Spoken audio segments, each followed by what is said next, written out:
साथियों नमस्कार।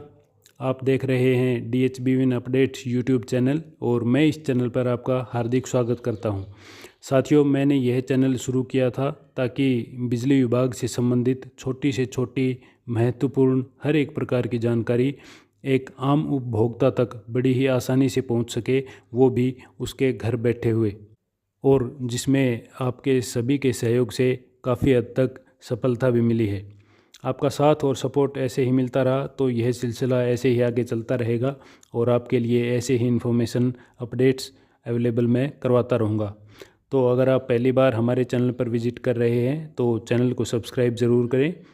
साथियों, आज का हमारा टॉपिक बड़ा ही यूनिक है। काफ़ी बार यह कंप्लेंट सामने आती है, लोगों की शिकायत सुनने को मिलती है कि हमने नए घरेलू या फिर गैर घरेलू NDS कनेक्शन या डोमेस्टिक कनेक्शन के लिए आवेदन किया था, लेकिन किसी वजह से हमारी फ़ाइल रिजेक्ट हो गई और लेकिन अभी तक उसके जो हमने पैसे जमा करवाए थे वो हमें वापस नहीं मिले हैं, वो हमारे अकाउंट में अभी तक नहीं आए हैं। तो सवाल ये होता है कि वो किसके अकाउंट में आएंगे और कितने दिनों में आते हैं, क्या ड्यूरेशन इसकी फ़िक्स की गई है निगम की तरफ से। सबसे पहले सवाल उठता है कि आपकी फ़ाइल कैंसिल क्यों हुई और आपको कैसे पता चलेगा कि आपकी फ़ाइल कैंसिल हो चुकी है या फिर सक्सेसफुली सबमिट हो चुकी है। तो जब आपने फ़ाइल ऑनलाइन करवाई थी उस वक्त आपने जो मोबाइल नंबर सिस्टम में अपडेट करवाया था, आपको उसी मोबाइल नंबर पर आपके कनेक्शन से संबंधित सूचनाएं प्राप्त होंगी। अगर आपकी फ़ाइल कैंसिल हो जाती है तो आपको यह सूचना टेक्स्ट मैसेज के थ्रू उस मोबाइल नंबर पर मिल जाती है। फ़ाइल कैंसिल क्यों हुई यह जानने के लिए आपको सब डिवीज़न जाकर कंज्यूमर क्लर्क से मिलना होगा और वह आपको रीज़न बताएगा कि फ़ाइल आपकी कैंसिल इस वजह से की गई है। मोस्टली केसेस में फ़ाइल को कैंसिल करने से पहले उस आवेदक को टेलीफोनिक मैसेज दिया जाता है और 1-2 दिन का समय भी दिया जाता है कि आपकी फ़ाइल में यह कमी है, आप 1 या 2 दिन में इस कमी को पूरा कर दीजिए वरना आपकी फ़ाइल रिजेक्ट कर दी जाएगी। और अगर आप उस तय समय सीमा में अपने डॉक्यूमेंट्स या जो भी कमी है उसको पूरा नहीं करवाते हैं तो आपकी फ़ाइल रिजेक्ट कर दी जाती है।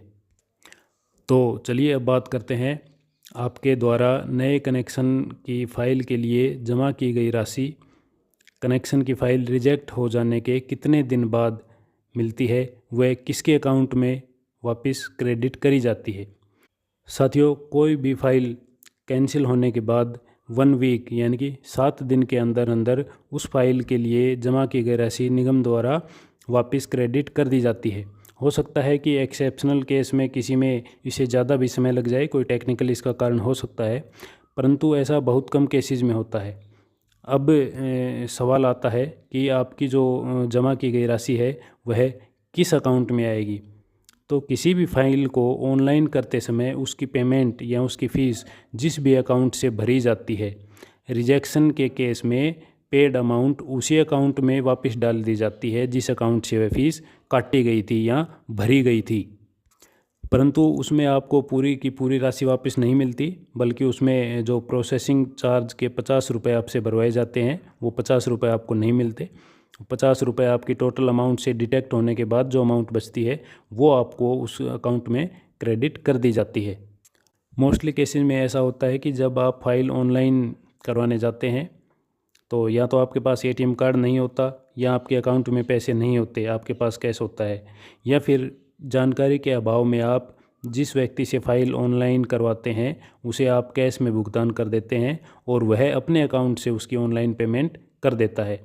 ऐसे केस में अगर आपकी फ़ाइल रिजेक्ट हो जाती है तो जो पेड की गई अमाउंट है यानी कि आपने जो फ़ीस भरी है वो आपके खाते में आने की बजाय उस व्यक्ति के खाते में आएगी जिसने आपकी फ़ाइल ऑनलाइन करी है और जिस अकाउंट से पैसे उसने कटवाए हैं। और जब आप यह बात उसे बताते हैं कि मेरी फ़ाइल कैंसिल हो गई है, मेरे पैसे आपके अकाउंट में आ गए हैं, तो वह तरह तरह के बहाने बनाता है, आपको गुमराह करने की कोशिश करता है कि पेमेंट अभी नहीं आई है, इतने दिन बाद आएगी, या फिर आधी पेमेंट आई है, पूरी पेमेंट नहीं आई है। ऐसे कुछ वो तथ्य बताता है जो आपको नुकसान आपको हो सकता है जिसकी वजह से। तो पहली बात तो ये है कि निगम किसी भी सूरत में 50 रुपये से ज़्यादा की डिडक्शन नहीं करता। जो पेमेंट आपने भरी है उसमें से 50 रुपये काटने के बाद पूरी की पूरी अमाउंट क्रेडिट कर दी जाती है। और मैं ये बात इसलिए बता रहा हूँ क्योंकि मैंने ये समस्याएं आम जन के साथ होती हुई देखी हैं। तो आपके साथ भी अगर ऐसा हुआ है कि आपने अपनी फ़ाइल ऑनलाइन करवाते समय जो ऑनलाइन करने वाला व्यक्ति है उसके अकाउंट से अगर आपने पैसे कटवाए हैं, फ़ीस भरी है और उसके बाद आपकी फ़ाइल रिजेक्ट हो जाती है, तो आप उससे अपने आपका अधिकार है ये कि आप उससे अपने जितने रुपए आपने भरे थे उसमें 50 रुपये घटा करके आप पूरी की पूरी फ़ीस उसे वापस लें। और अगर वह आपको टालने की कोशिश करता है कि पेमेंट अभी नहीं आई है, तो उसे कहें कि वो अपने अकाउंट स्टेटमेंट दिखाए, इससे पता चल जाएगा कि पेमेंट आई है या नहीं। और अगर वह फिर भी पैसे नहीं देता है तो आप इसकी फर्दर आगे कंप्लेन कर सकते हैं। और अगर आपको अब भी इस विषय में कोई डाउट है तो आप कमेंट कर सकते हैं या फिर बिजली विभाग से संबंधित ऑफिस में संबंधित अधिकारी या कर्मचारी से संपर्क करके अपनी समस्या उसके सामने रख सकते हैं।